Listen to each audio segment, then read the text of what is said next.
Hi, welcome back. So this is going to be the lecture for week 2, parts of an argument. Congratulations if you've made it past week 1. I know it's kind of difficult, but we're going to go ahead and move along here, and things should start to make a little bit more sense going in with this chapter. So, as I've said before, we're going to be talking a lot about arguments in this class.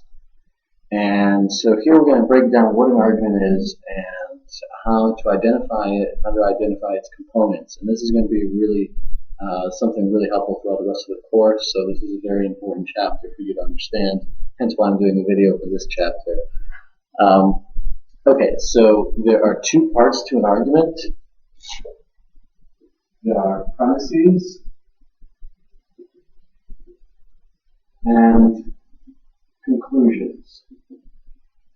Usually there's only one conclusion in an argument, major conclusion, or maybe sub-conclusions that work as premises, but that's something that we will get to. And so we've seen in Chapter 1 that arguments are made up of one or more premises that support a claim, namely a conclusion, right? So let's talk about a couple of different types of arguments that we have. First, let's start simply, the simple argument. A simple argument is an argument that contains one or more premises that support a conclusion. So, an example that I have here in the notes, by the way, if you don't have the notes with you, you may want to follow along. Essentially, a lot of my lectures will be me explaining the notes a little bit more in depth, but essentially using the same examples and things like that. So, feel free to follow along, but I'll go ahead and put this one up on the board.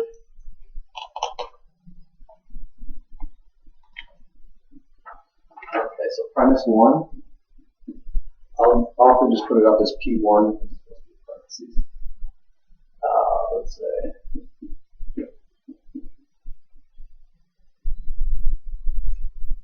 if I practice violin 5 hours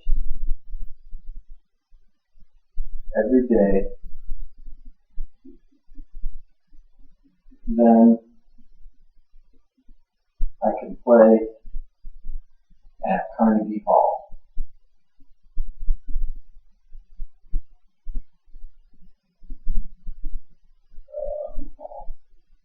That's our first premise. If I practice violin for 5 hours each day, then I can play at Carnegie Hall. Premise 2. I practice violin for 5 hours each day. So our conclusion, therefore, I can play at Carnegie Hall. Okay, so as we see, that conclusion may be a little tough to see there. But, so here we have two premises that support this conclusion. And this is actually a very good argument. And I don't know anything about violining, but imagine if you did practice 5 hours every day, it would make sense that you'd be somewhat of a master. You can play somewhat like Carnegie Hall, a big venue. So here we have our two premises which support the conclusion. So this is a simple argument, obviously very straightforward. That's why it's called simple argument. Now let's go ahead and look at something a little bit more advanced, right? Let's get that off board. We have some conclusions.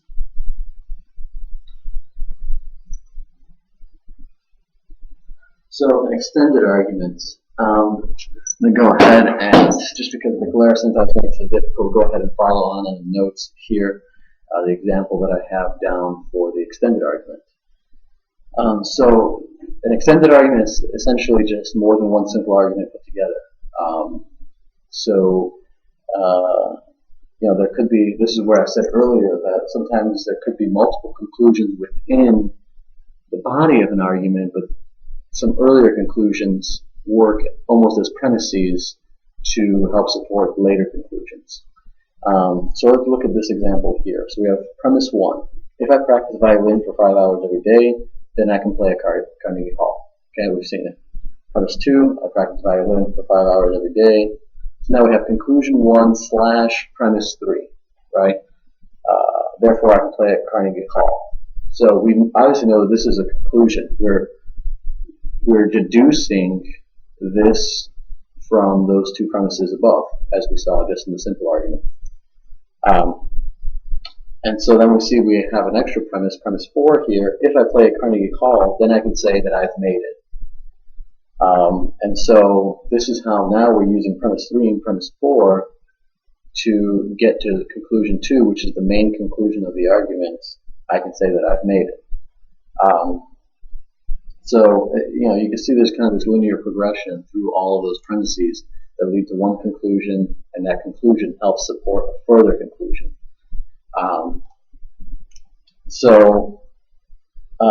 A little bit later, we're going to talk more about how to actually identify premises and conclusions. It's very easy when I put it in argument form, as I like to call it here, when you label the premises and the conclusions. But we will be looking at some instances in which there's an argument written in narrative form, which is essentially just writing of some sort, and you have to figure out where the premises are and where the conclusions are. So let's go ahead and talk a bit about sentences and propositions. Okay, so a proposition is a simple assertion, right? I practice violin for 5 hours every day. Proposition. A sentence, however, may contain multiple propositions. If I say that something like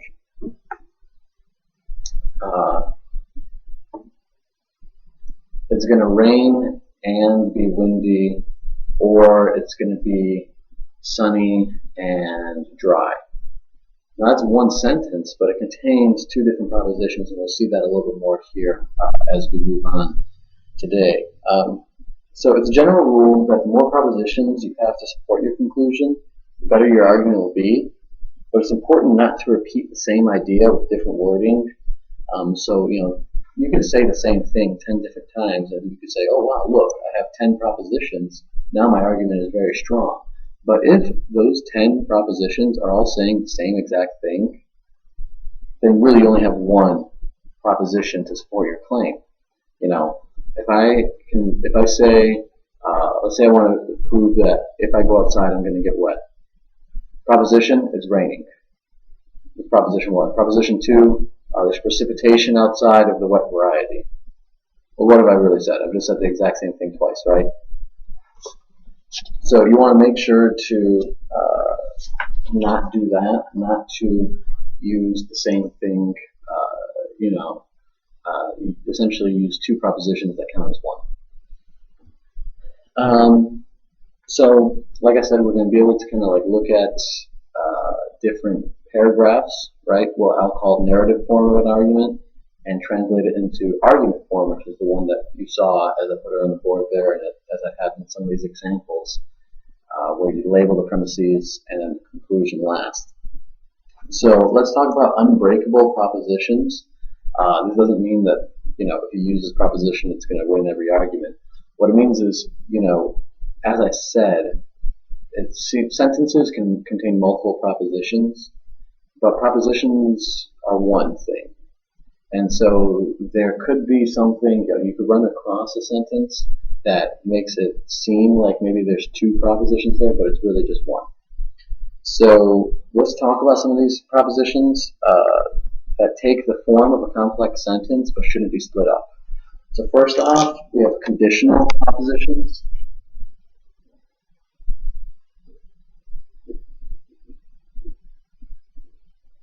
These are if then statements. Alright? So the conditional propositions are if then statements. So I use the example here. If I sell meth, then I can afford to pay my medical bills. Alright, so let's make that up.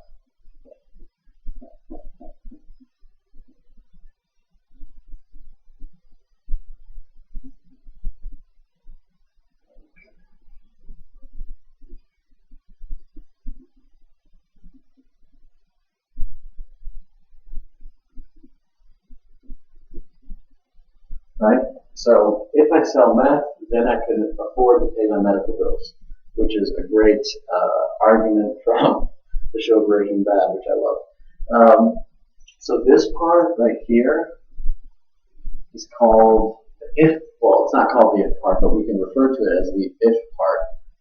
It's called the antecedent, right? And this forms a condition that's going to need to be met in order for some consequence to arrive. So that's why we call this part the consequent. Okay? So basically, if this condition is met, then the consequent will arise. That's the idea between the conditional statement. So you can't break this proposition up because on their own, right, if you just say, if I sell meth, that doesn't necessarily mean anything, right? And if you say, I can afford to pay my medical bills, well, how? The statement works as one proposition, one single idea that, hey, there is this relationship. If I sell meth, then I can do it. So the meaning for an argument is derived from the relationship they hold, which comes from how the words if and then are used. So if you see down here, I have an argument. If I sell meth, then I can afford to pay my medical bills. That's premise 1. Premise 2: if I can afford to pay my medical bills, then my family will be financially stable. Premise 3: I will sell meth. Conclusion: therefore my family will be financially stable. Now, if I broke up the propositions, then this argument just wouldn't work. There's no way. Like I said, the relationship between how if and then work is going to determine its usefulness for an argument. So you can't break up if-then statements. So if you see something like that in a narrative form, don't break it up. Use it as one premise, one proposition. Next, we'll talk about disjunctions.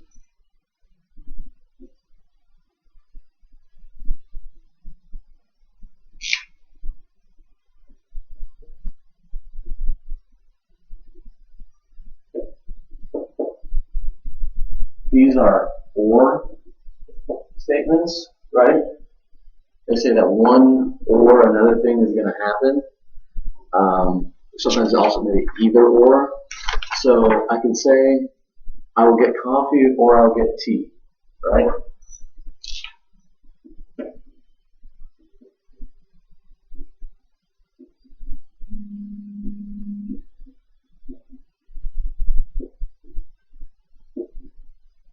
Right?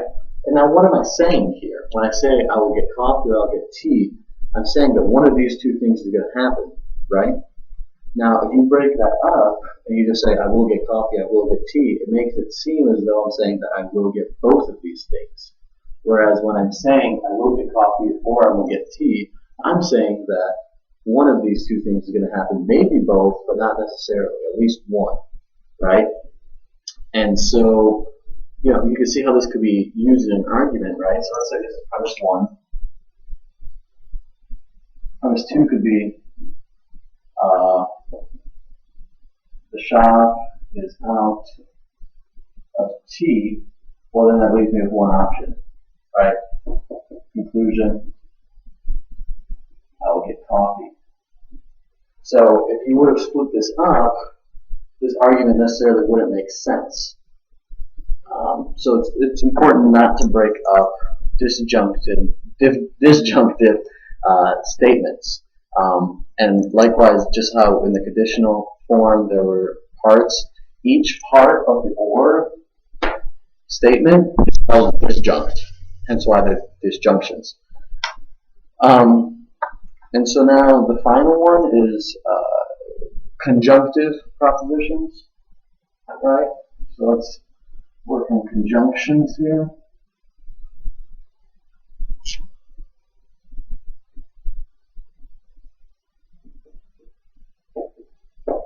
And if you remember Schoolhouse Rock, which may be something that's too old for you to remember, but there was a song, Conjunction, Junction, What's Your Function? These are known as and statements. They link up two ideas. Now these you can separate, right? Because what is it saying, right? Let's say, let's use the last example of tea and coffee, right? If I say, I will get tea and I will get coffee, right? Let's say that's one sentence. Now, if you split it up, it doesn't necessarily change the truth of what I'm saying, right? If I say it in one sentence or I say it in two, it doesn't necessarily matter, although saying it in two may be not very economical in terms of space when writing. But conjunctions, so and statements are okay to break up, but generally if they're together, you can just leave it that way, right? And generally if you see two things, if you see like an and statement, unless you think somehow the argument will be stronger by separating them, which I don't necessarily know if I know an example of how that would even be. Unless that's where, like, how you're trying to work it, then you could separate them. But generally, it doesn't necessarily help to separate them, but you can if you need to.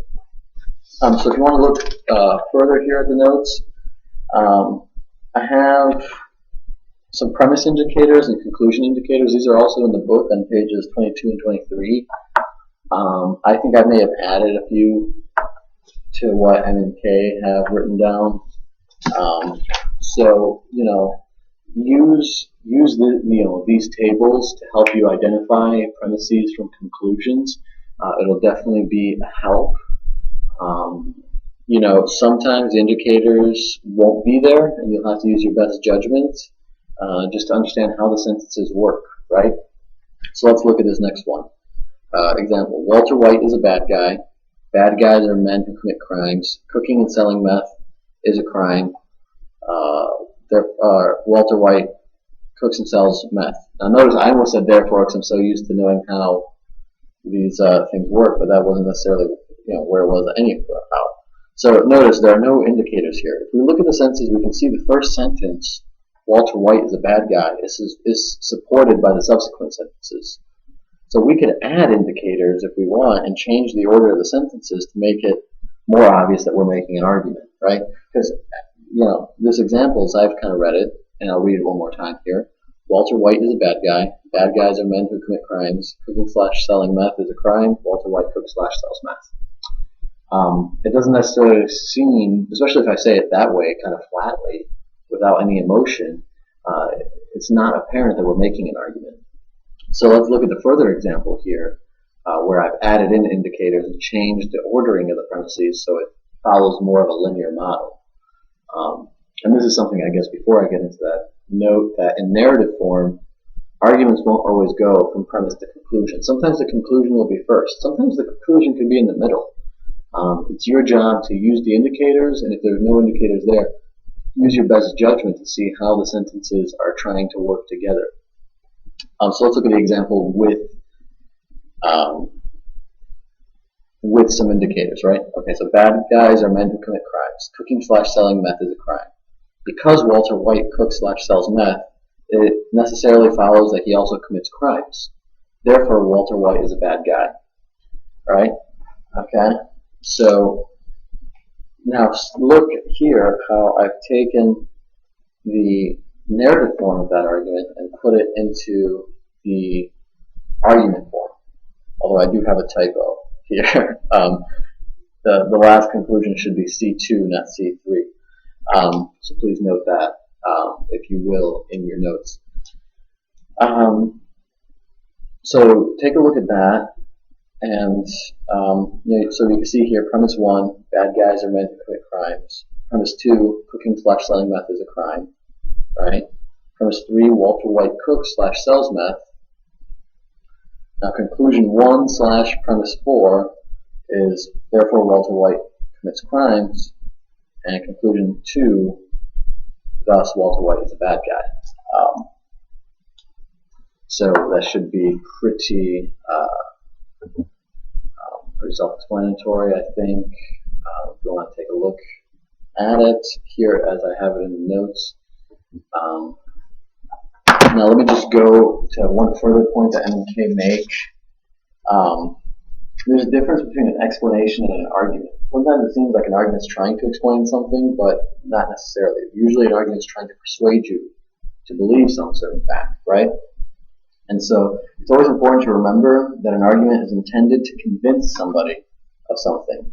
This is different from an explanation insofar as when one explains something to another person, the other person believes the conclusion but is interested in why the conclusion is the case, right? So if I'm explaining to you why I think that the Earth revolves around the sun, yeah, okay, you say, yeah, Frank, I'll believe you that the Earth revolves around the sun, but tell me why, right? That explanation of me maybe talking about ellipses and celestial movement is what is interesting to you, not necessarily the end fact. We agree on the end fact, right? Or let's even say I'm explaining to you how to solve for x in algebra, right? I tell you x equals 4. That's the answer. You want me to explain to you how I got to that answer, right? Not to convince you, but just to see the steps. Now, if I wanted to, say, hey, I think aliens exist, you would need some convincing, possibly, or maybe you also believe that they're out there.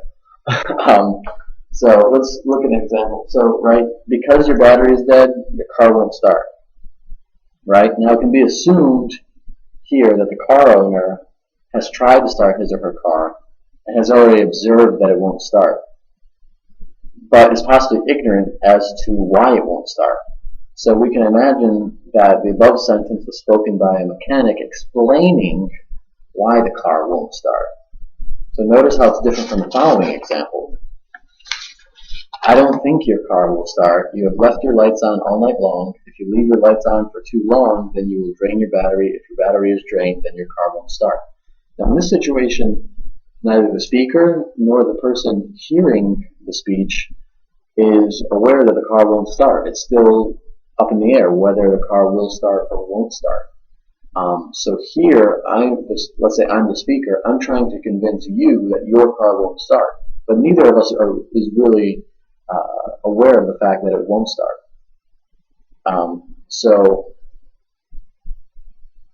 And let's just go ahead for the sake of practice, right? Let's take this argument about the car not starting, and let's go ahead and put it into argument form from narrative form, right? So the narrative form is up there. I don't think your car will start, right? And so let's look at this, right? Let me read this example one more time. Let's see where the premises are and where the conclusions are, right?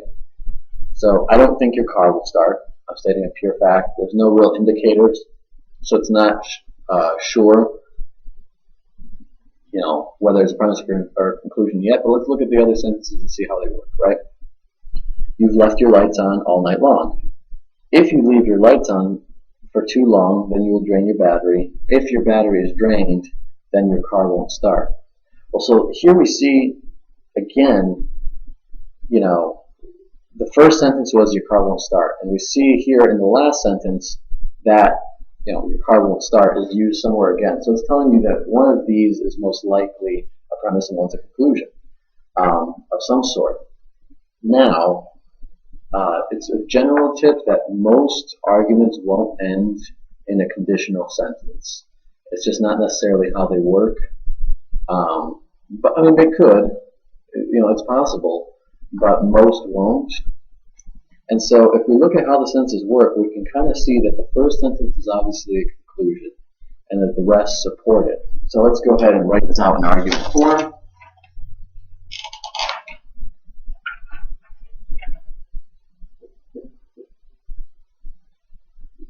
So premise 1, you have left your lights on all night. Premise 2, if your lights are on too long, your battery will drain. Premise 3, if your your battery is drained, then your car won't start.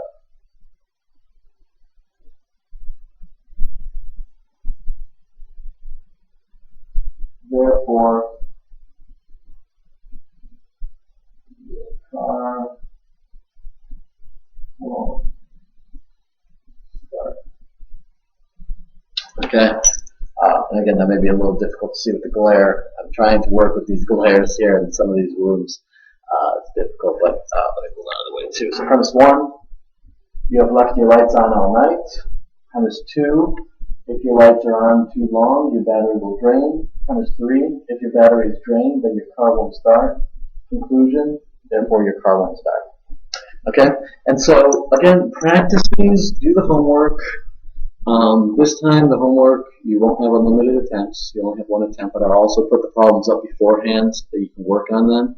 I'll put those up in a Word document so that you can work on the problems and then just go into the test as it is in the learning module and just fill in the answers. And you'll only have one attempt this time. Although you can, I think you should still be able to save and come back in case something happens. I'm not going to force you to complete it right when you open it up. So go ahead and try out the homework. Let me know if you have any issues, and we will go from there. Arguments, obviously, you're not going to understand arguments just after this lecture, although this lecture is important. Those two tables for premise and conclusion indicators are going to really come in handy in understanding how to identify premises from conclusions.